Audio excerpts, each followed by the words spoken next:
After nearly 2 years on this channel, our Yakuza journey has ended. For now, at least. I'll get to that later. But so far, we have played all of the mainline Yakuza, or even Like a Dragon now, games uh, on this channel. And it became my favorite gaming series or franchise of all time. It eclipsed the likes of God of War, it eclipsed the likes of Uncharted, of, franchises that were literally me. They were such a big part of me that I considered them pieces of myself, of my character, of who I am. That's how important Yakuza became to me.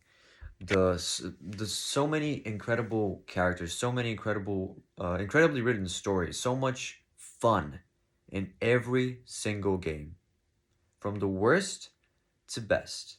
The worst, see, worst seems it doesn't seem right because, let's say least good. From the least good Yakuza games to the best, I've enjoyed my time thoroughly. Nearly every hour was, for me, respectable for my time, and I really enjoyed myself. This was such a fun and incredible journey, and yeah, I could go on with the sub story and how, oh my god, it means so much to me. I'm so thankful for you watching all of my videos. I could do this for the next 15 to 20 minutes minimum. But with my rapid decline of viewership, I'll be feeling like I'm talking to myself. Things which I already know. So might as well, I just want to give my thoughts on Yakuza Like a Dragon, the last mainline game we completed on the channel, the newest mainline entry of the series. What do I think of it? Does these incredible changes, the change in protagonist, mind you, absolute change of protagonist, unlike the other games of Yakuza 4 and 5, where partially Kiryu is not the main character, but then he comes back to be, after all, the main character. No. In this game, totally new cast of characters, totally new main character. A new era of a franchise, if you may. And the second biggest, or maybe the biggest change, is the combat. Going from the classic, tried and tested, fan favorite melee action combat of all the other games. This turning into a JRPG, full JRPG, they decided to make the combat turn-based. So I was a bit skeptical, not because I hate turn-based combat. One of my favorite games, like top five, I think I would put it if I would put it in a ranking. Final Fantasy X is a turn-based game. So yeah, it would be very dumb of me saying that a turn-based game cannot be quality. But I didn't think it would fit Yakuza. Yakuza as I know it. The Yakuza I fell in love with. So let me tell you that Yakuza Like a Dragon, you already may know it by now, did not do any wrong on the combat side. The combat was refined, it was fair for the most part, and really rewarding, satisfying, always keeps you thinking, even more so than the other combat systems, where it's more button mashy. Even though it wasn't just button mashy, but it was mainly that. This is a much more thought-provoking, complex, on-your-feet experience, which I wouldn't say I prefer it over the old combat, but I would say that is objectively better. For example, Gladiator is my favorite movie of all time, but I do think that The Godfather Part 2 is objectively the best movie of all time, eclipsing Gladiator. This is just a shitty example I give. It's basically objectivity over bias. But I do like the imperfect old combat of the older games. It's just me.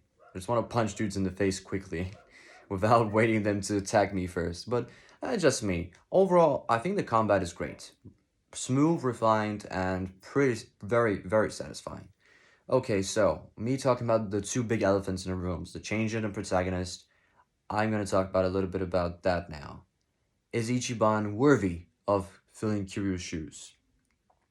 No. Ichiban is worthy of filling Ichiban's shoes. He was never supposed to be a Kiryu stand-in. He was never supposed to be a Kiryu replacer. He was supposed to be Ichi. He was supposed to be Ichiban Kasuga and no one else. I am going to say this. I like Ichi's personality more than I like Kiryu's personality as a main character. He reminds me a lot of Shinada, the good old Shinada from Yakuza 5. He seems a lot like him, and I really love Shinada, and they really did him dirty. But anyway, Ichiban as a main character is phenomenal. His story was so touching, so impactful in many, many ways, which I cannot talk about them all in the video. It's just a quick thoughts and review of the game, nothing else. But if I would someday make a full analysis on his character and his progression, then yeah, this would have been at least a 3 to 4 hour video of me just talking about Ichiban solely because he's such an interesting, lovable, and likable character. So let me just say, now that I mentioned the two biggest risks RGG took while making this game, overall, what do I think of the game? I'm gonna put it in a ranking as well because I've completed it and now I can. I played this game for 145 hours, my second longest playthrough of a Yakuza game after Yakuza 5, which was enormous. So with all of these concerns, with all these risks that they've taken, the chance, if you may, how did I like the game? I thought the game was a masterpiece in every single way. It gives so much fan service to old Yakuza fans, and it really brings new ones to the table. You don't really need to play the older games, but it sure as hell does fucking enhance the experience. If you played all of the older games before this one, you will get the biggest hard on, especially towards the end. You will be rewarded and it's worth it. But if you're not feeling much need to play the other games, then yes, you could technically just play this one.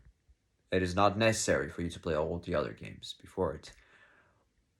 But it is at the same time, at least for me. So anyway, the game is incredible. Let me talk about the story of the game, the most important aspect of every Yakuza game for me. Some people may say it's exploration, combat, side quests, which are all very important to the Yakuza experience as a Yakuza veteran myself. But my most important aspect in a Yakuza game is the story, the characters, the narrative, the moments, overall the whole story experience. And did this game deliver on that front? Hmm. Yes, it did. It did. The story itself is nothing new, nothing incredible, nothing original even. It's just a story of rags to riches. On paper, it's just basically going from nothing to something. From a fucking useless NPC to a main character hero. But there's so much more to it as well.